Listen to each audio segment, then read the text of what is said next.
안녕하세요. 호세아 5장 시작합니다. 호세아서 4장부터 10장까지는 북이스라엘 공동체의 죄를 하나하나 지적해 주시는 내용인데요. 4장에 이어 5장도 이스라엘 지도자들의 죄에 대한 지적입니다.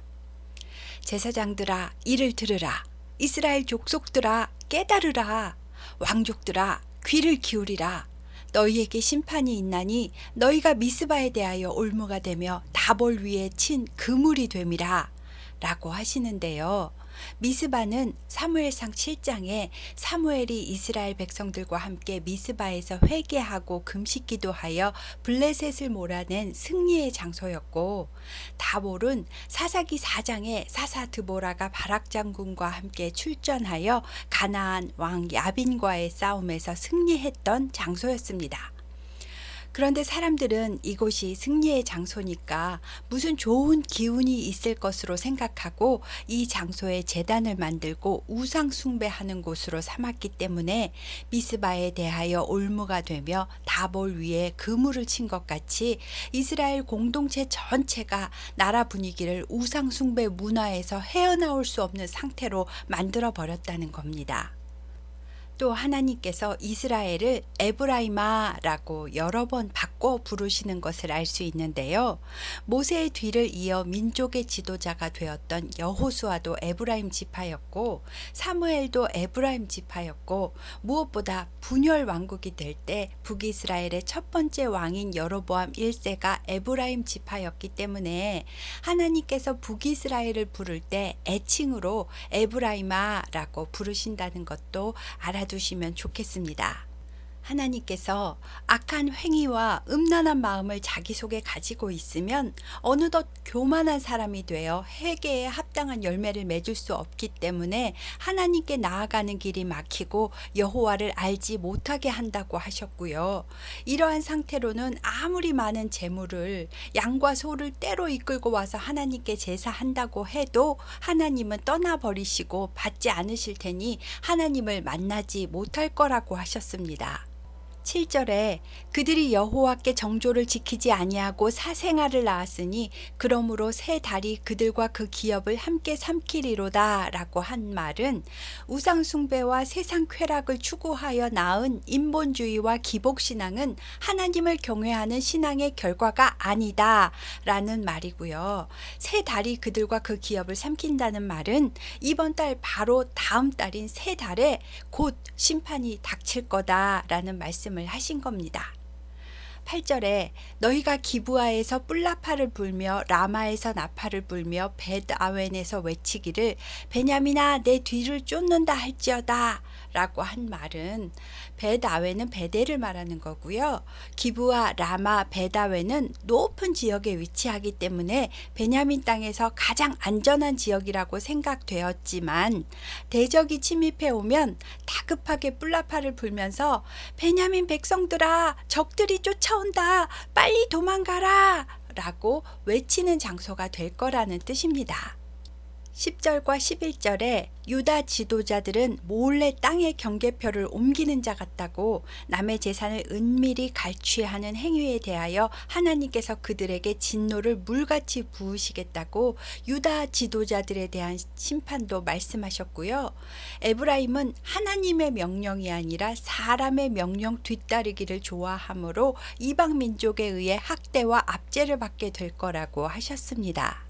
12절에 그러므로 내가 에브라임에게는 좀 같으며 유다 족속에게는 썩이는 것 같도다 라고 하신 말씀은 언제 좀이 쓸었는지 모르는데 어느 날 보니까 옷에 좀이 쓸어 못 입게 되는 것처럼 어느 날 갑자기 망하게 될 것이고, 유다는 음식이 언제 상했는지 모르지만 어느 순간 썩어 못 먹게 되는 것처럼 정신 안 차리면 모르는 사이에 서서히 죄가 스며들어 심판이 어느 날 갑자기 이르게 된다 라는 말씀입니다. 13절에 에브라임이 자기의 병을 깨달으며 유다가 자기의 상처를 깨달았고 에브라임은 아수르로 가서 야렙 왕에게 사람을 보내었으나 그가 능히 너희를 고치지 못하겠고 너희 상처를 낫게 하지 못하리라 라는 말은 에브라임과 유다가 하나님과의 관계에 문제가 발생했음을 깨달았는데 회개를 하는 것이 아니라 심판을 막아보려고 당시에 가장 강력한 세상 정권인 아수르로 가서 싸움의 왕이라 불리는 야렙 왕에게 부탁을 해서 해결하려고 할 거라는 말이고요. 아무리 그래봐야 인간적인 방법으로는 문제가 해결되지 않을 것이다 라는 말입니다. 14절에는 사자가 먹이를 움켜갈 때처럼 하나님이 채가실 때는 아무도 건져낼 자가 없을 거라고 하셨습니다. 그리고 마지막 절인 15절에는 하나님의 백성들이 진심으로 죄를 뉘우치고 하나님의 얼굴을 구할 때까지 하나님은 하나님의 곳으로 돌아가셔서 기다릴 것이며 하나님의 백성은 고난받을 때가 되어야 비로소 간절히 하나님을 구할 거라고 하셨습니다. 다음은 6장입니다. 6장의 표제를 보시면 백성들의 불성실한 회개라고 되어 있을 겁니다. 이스라엘 백성들은 우상숭배가 죄라는 것을 알고는 있습니다. 그런데 자기들이 언제든지 하나님께 나아가서 회개하고 속죄제를 드리면 하나님께서 죄를 사하시고 자기들을 다시 일으키실 거라는 확신을 가지고 있습니다.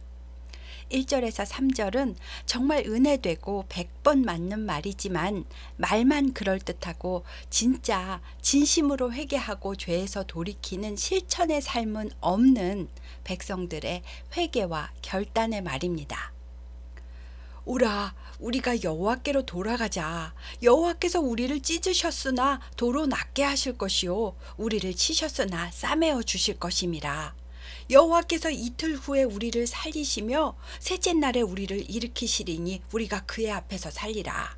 그러므로 우리가 여호와를 알자. 힘써 여호와를 알자. 그의 나타나심은 새벽빛같이 어김이 없나니 비와 같이 땅을 적시는 늦은 비와 같이 우리에게 임하시리라 라고 말했답니다. 하나님께서 우리를 치셨지만 우리가 회개하고 돌아가면 바로 그 다음 날부터 우리를 도로 살릴 것이다. 하나님의 노여움은 잠깐이야. 하나님은 새벽에 태양이 떠올라 빛을 비추는 것처럼 틀림없이 우리에게 임하실 거야. 그러니 우리가 여호와께로 돌아가자. 여호와를 힘써 알자 라고 확신에 차서 말하고 있습니다. 그러나 4절부터 보시면 하나님께서 에브라임아, 내가 너희를 어쩌면 좋니? 유다야, 내가 너에게 어떻게 하랴? 너희의 인애는 아침에 잠깐 피어오르는 안개와 같고 잠깐 내리다 사라지는 아침 이슬 같구나. 너희가 말은 그렇게 하고서도 행동은 다르게 하잖아. 그러므로 내가 선지자들을 보내어 너희를 치고 내 입의 말로 너희에게 죽음을 선포한다. 나 하나님의 심판은 번쩍이는 번개와 같이 비처럼 나오느니라. 나는 인애를 원하고 제사를 원하지 아니하며 짐승을 드리는 번제보다 하나님 아는 것을 원하노라. 그러나 너희는 아담처럼 언약을 어기고 나를 반역하였느니라 라고 하십니다.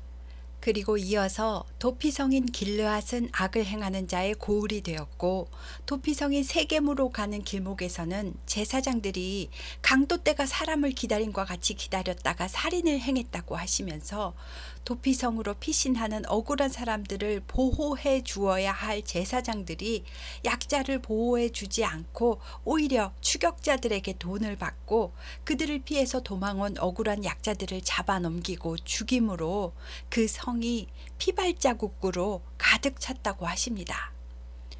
이렇게 북이스라엘은 온갖 음행과 악으로 가득 찼고 유다도 곧 심판이 예비되어 있다고 말씀하시며 6장을 마칩니다. 예배는 열심히 참석하지만 삶은 세상 사람과 똑같이 살거나 혹은 세상 사람보다 더 악을 행하며 산다면 제사는 드리지만 하나님 말씀대로는 살지 않는 구별함이 없는 사람이 된다는 것을 기억해야겠습니다. 다음은 7장입니다.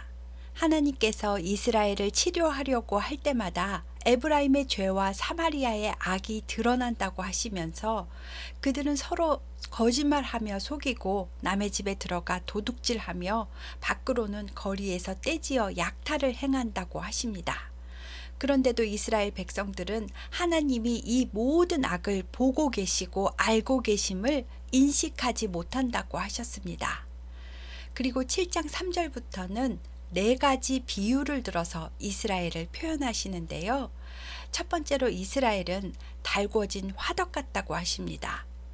북이스라엘 왕궁 안에서는 수많은 아첨과 간음과 죄악들이 난무하고 있으며 화덕은 잠시 반죽이 발효될 동안만 쉴 뿐 빵을 구울 때는 화덕을 뜨겁게 달구는 것처럼 욕망을 채우기 위한 준비로서의 시간만 잠시 숨을 고를 뿐 달궈진 화덕처럼 이스라엘 백성들의 탐욕은 뜨겁게 달아올라 있다고 하십니다. 5절에 우리 왕의 날에라고 한 말은 왕이 베푸는 연회를 말하고요. 지도자들은 병이 날 정도로 술에 취하고 왕은 오만한 자들과 악수를 하며 흥청거리지만 결국 간교한 자들의 마음이 화덕같이 뜨거워져서 반란을 일으키고 왕들이 죽임당하는 일이 벌어지게 될 것이다 라고 말씀하시는데, 이러한 상황이 벌어져도 이들은 하나님께 와서 부르짖는 자가 하나도 없다라고 하셨습니다. 실제로 북이스라엘 왕가는 주전 722년 아수르에 의해 멸망할 때까지 계속 쿠데타에 의해 이어지게 됩니다. 두 번째로 이스라엘은 뒤집지 않은 전병과 같다라고 하셨는데요.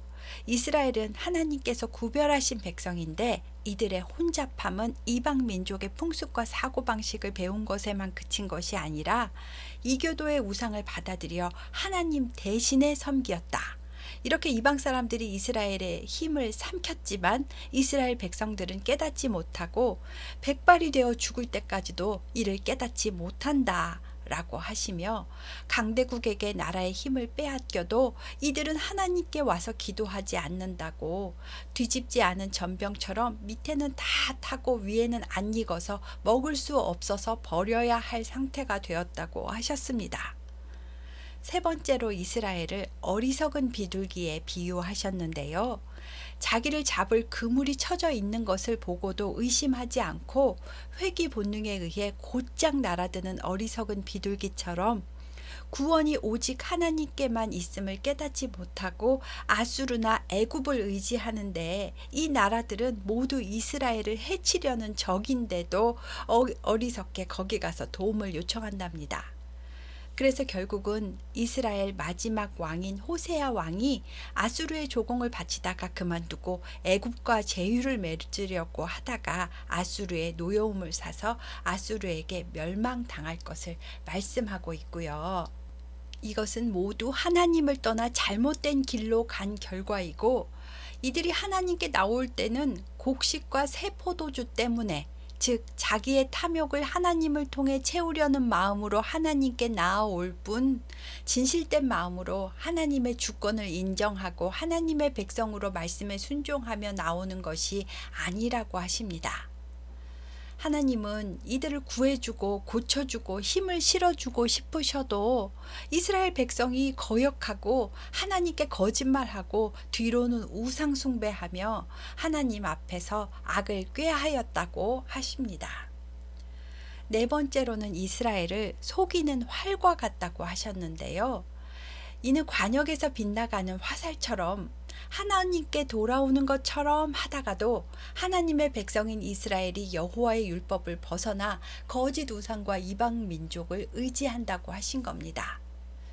이스라엘 지도자들은 애굽을 믿고 애굽으로 도망하여 도움을 요청하겠지만 애굽 땅에서 오히려 그들의 조롱거리가 될 거라고 하시며 7장을 마칩니다.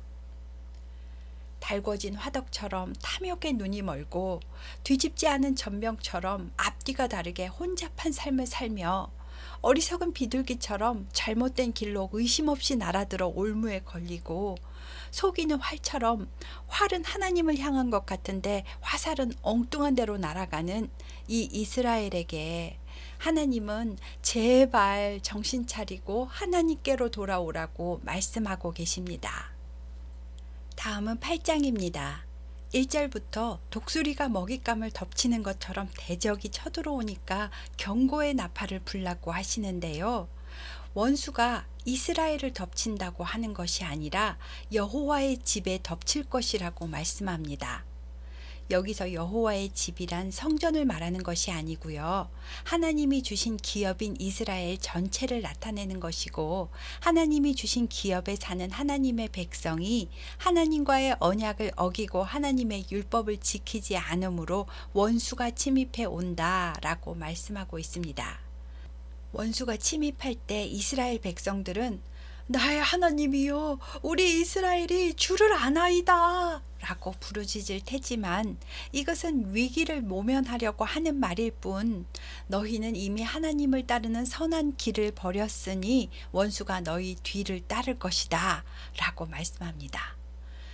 4절을 보시면 그들이 왕들을 세웠으나 내게서 난 것이 아니며, 그들이 지도자들을 세웠으나 내가 모르는 바이며, 그들이 또 그 은금으로 자기를 위하여 우상을 만들었나니 결국은 파괴되고 말리라 라고 하시는데요. 왕과 지도자를 세우는 일들부터 모든 크고 작은 일들 하나하나가 자기를 위하여 인본주의와 기복신앙에 의해 실행하면서 말은 하나님께서 세우셨다, 하나님께서 주셨다 라고 한다는 겁니다. 그러나 하나님은 나는 모르는 일이다, 너희들 맘대로 한 일이 아니냐, 너희가 너희를 위하여 만든 우상은 결국 파괴되고 말 것이다 라고 하셨습니다. 그리고 5절부터는 금송아지를 하나님이라고 섬기는 북이스라엘의 수도 사마리아는 바람을 심고 광풍을 거두는 것처럼 헛된 것을 심고 초토화되는 대가를 치르게 된다라고 하셨습니다. 사람이 만든 가짜신 금송아지는 박살나고 아무 도움도 못 될 것이며, 이스라엘은 이방 사람이 삼키게 된다는 말입니다. 또 이스라엘은 쓸모 없어진 그릇처럼, 혼자 떠도는 들나귀처럼 처량한 신세가 될 것이고, 이스라엘이 아수르에 가서 예물을 주고 도움을 요청하고 친구를 돈으로 산다고 해도 하나님의 심판이 이미 시작되었으니 소용이 없다고 하십니다. 또 11절부터는 원래 하나님은 한 곳에서 하나님을 예배하라고 하셨는데, 이스라엘은 여기저기에 죄를 위하여 제단을 많이 만들었답니다. 한 곳에서 하나님을 예배하라고 하신 것은 하나님이 임재하시는 곳, 하나님이 말씀이 살아있고 지켜지는 장소를 말하는 것입니다. 그러나 이스라엘은 자기 복을 위하여 제단들을 만들고 말씀과는 상관이 없이 복을 비는 장소로 삼았습니다. 12절에 보시면 하나님이 이스라엘을 위하여 하나님의 율법을 10,000가지로 기록했으나 이 백성은 율법을 이상한 것으로 여겼다고 하십니다. 이상한 것으로 여겼다는 것은 자기와는 아무 상관이 없는 것으로 생각한다는 것입니다. 성전에 와서 제사하고 예배하는데 말씀은 자기와는 별로 상관없는 것으로 여기는 성도를 하나님께서 기뻐하실까요? 13절에 하나님은 기뻐하지 않으시며 오히려 그의 죄악을 기억하고 죄를 벌하며 옛날 출애굽 이전 노예 생활로 돌아가게 할 거라고까지 말씀하셨습니다. 8장도 이렇게 예배의 형식만 남아있는 이스라엘에게 각성하고 돌아오라고, 안 그러면 심판이 기다리고 있다고 강력하게 말씀하시는 내용입니다. 다음은 9장입니다. 9장 1절에서 9절까지 내용은 이스라엘이 가나안 땅에 들어오면서 받아들인 가나안의 농경 문화를 아셔야 하는데요. 가나안의 토착 신앙은 타작마당에 우상을 세우고 곡식을 추수하여 타작을 하면 그 자리에서 제일 먼저 우상에게 바치고 타작마당에서 먹고 마시며 음행을 하며 뛰놀았다고 합니다. 이것을 좋다고 따라하는 이스라엘 백성에게 이스라엘아, 너는 이방 사람처럼 기뻐 뛰놀지 말아라. 내가 음행하여 내 하나님을 떠나고 각 타작마당에서 음행의 값을 좋아하였느니라 라고 지적하시며, 하나님께 감사하지 않고 풍요를 준다는 바알신을 경배하고 이방 풍습을 따르는 이 백성에게 하나님께서 흉년이 들게 하시겠다고 말씀하셨습니다. 또 선지자들은 미쳐서 하나님의 말씀을 다르게 전하여 새를 사냥할 때 새 잡는 그물을 치는 것처럼 선지자들이 사람들을 사냥하여 사람들을 종교의 올무에 걸리게 만들었다고, 이것은 하나님의 뜻이 아닌데 옛날 기브아의 시대와 같이, 그러니까 사사시대에 자기 소견에 옳은 대로 행하던 그 시대처럼 선지자들도 부패하였으니 여호와께서 그 악을 기억하시고 그 죄를 벌하시겠다고 말씀하셨습니다.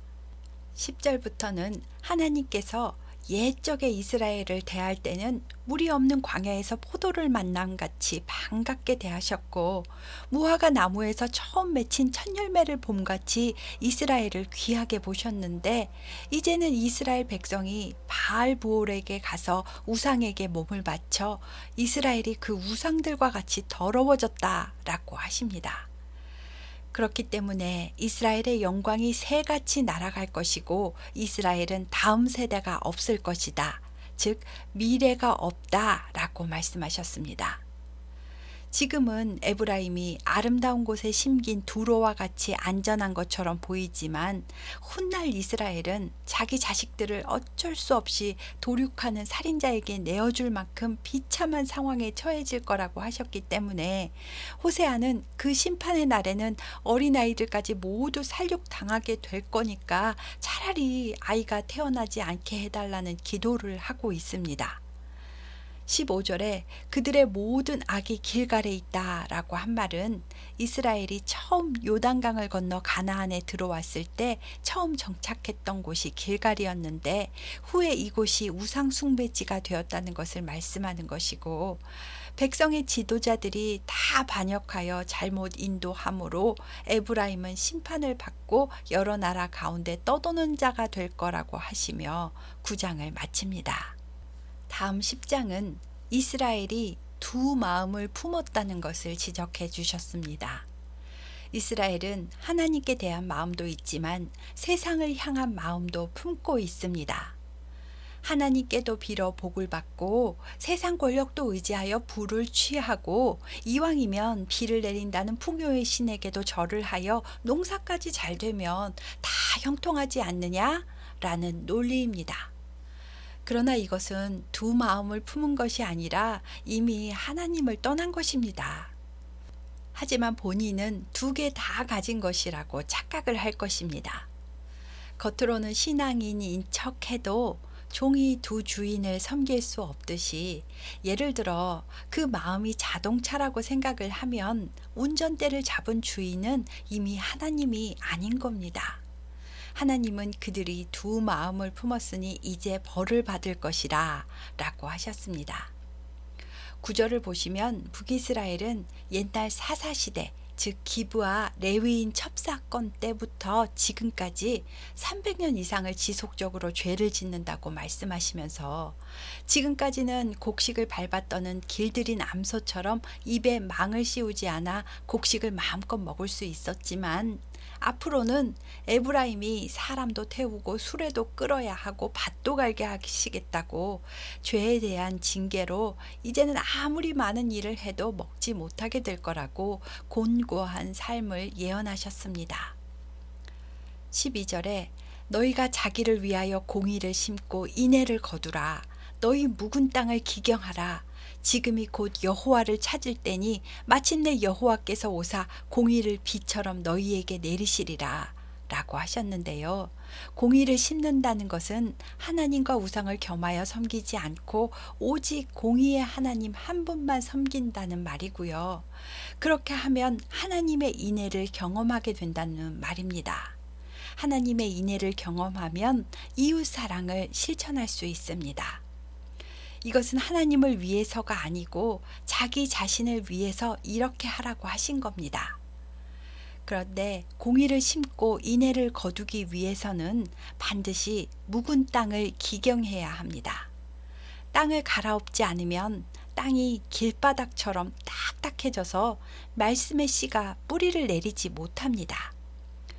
묵은 땅을 기경하라는 말은 회개하여 완악해진 마음을 포슬포슬한 흙이 되게 죄의 돌멩이들을 골라내라는 말입니다. 그러면 하나님께서 공의를 비처럼 내리게 하셔서 의의 열매를 거두게 하실 거라고. 너희는 지금까지 악을 밭가라 죄를 거두고 거짓 열매를 먹었으나 앞으로는 그러지 말라고. 10장도 역시 북이스라엘이 죄를 깨닫고 돌이키기를 원하시는 마음으로 호세아를 통하여 주신 말씀입니다. 하나님은 아직도 이스라엘과 사랑의 관계를 이어가기를 원하고 계십니다.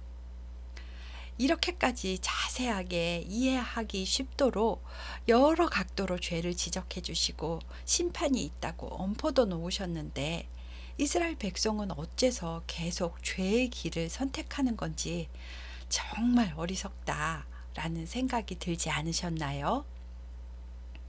오늘 주무시기 전에 오늘 하루 내 마음의 운전대를 온전히 하나님이 잡으셨는지, 하나님이 원하시는 길로만 갔는지, 하나님의 사람다운 선한 말과 선한 생각만 하셨는지 한번 되짚어 보셨으면 좋겠습니다. 아담의 범죄로 죄가 인간의 속에 들어왔고 죄덩어리가 된 우리 인간은 육체의 소욕을 거스리고 사는 것이 쉬운 일이 아닙니다. 예수님의 보혈이 아니고는 죄의 문제를 해결할 수 없으며 육체의 소욕을 십자가에 못 박는 방법은 나의 마음과 나의 생각을 말씀으로 가득 채워서 죄가 들어올 공간을 만들어주지 않는 것뿐이라고 생각됩니다. 그 말씀을 깨닫게 하시고 묵상하게 하시는 분은 내 안에 계신 성령님이십니다. 말씀을 내 안에 채우지 않으면 죄가 죄인지 인식도 하지 못하게 됩니다. 선지서를 읽으면 지도자들의 역할이 얼마나 중요한지 깨닫게 되는데요.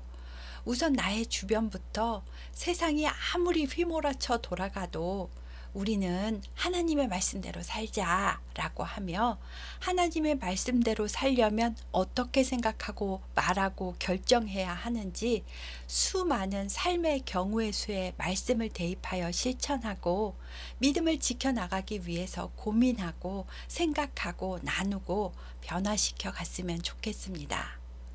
오늘은 5장부터 10장까지 했습니다. 감사합니다.